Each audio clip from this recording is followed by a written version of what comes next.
We've learned the FAA is investigating a close call at Logan Airport. The pilot of a JetBlue plane trying to land had to pull up at the last second to avoid a crash on the runway. WBZ's Brandon Truitt is live at Logan tonight. And Brandon, what have you learned about why this happened?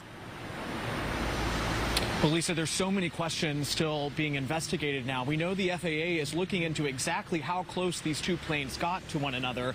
And listen, this is just the latest case of these close calls that have been popping up at airports across the country. And aviation experts are questioning what is going on. This is one of the most vulnerable phases of flight. It's also where the traffic is the most dense. Another close call at an airport in the United States, this one at Boston Logan. The FAA says on Monday night, a JetBlue flight from Nashville was cleared to land just before 7 when a Learjet planning to use a crossing runway took off without permission. That JetBlue flight ordered to abort landing and perform a turnaround. Runway heading up to, sitting on the altitude? 3,000. 3,000. Tracking from Flight Radar 24 shows that JetBlue flight coming up from the bottom of the screen. The Learjet just to the left pulls out in front of it.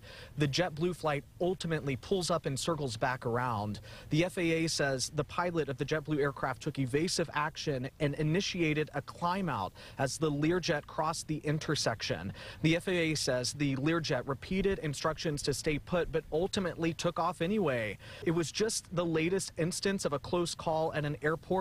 New York's JFK had an instance last month, and Burbank, California had a similar case last week, leaving many wondering what's going on. That's exactly what we all want to know. Robert Sumwalt, former chair of the National Transportation Safety Board, says close call incidents are on the rise, going from around 8 a year to nearly 20 on average, with the FAA now investigating. They're really going to want to find out, was there a communications breakdown? Was there a distraction involved? For its part, JetBlue says safety at JetBlue is our first priority, and our crews are trained to react to situations like this.